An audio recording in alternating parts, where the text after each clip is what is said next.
This practice.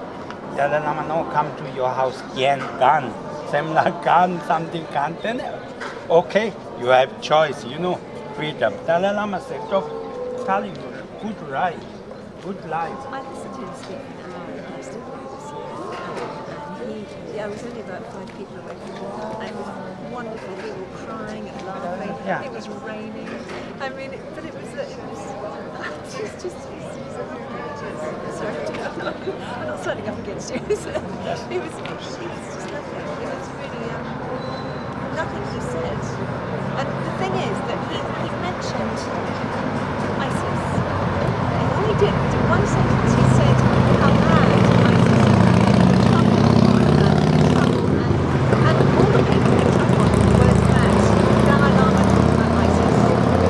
And that's he mentioned it, I think, maybe one sentence. Something was happening. Something was happening. Dalai Lama church, temple respect or this have. They say, oh, Dalai Lama no Muslim.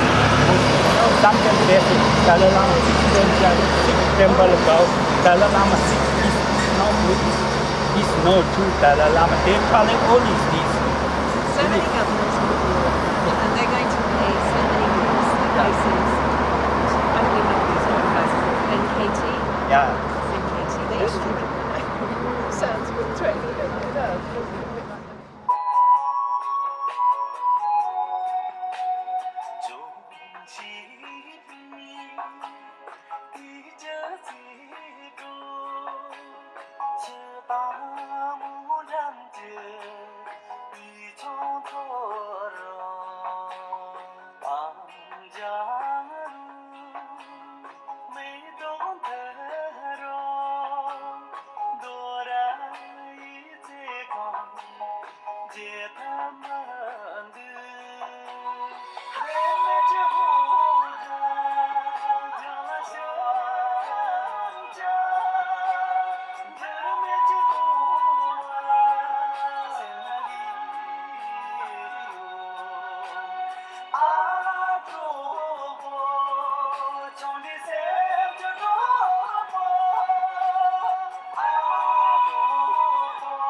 If it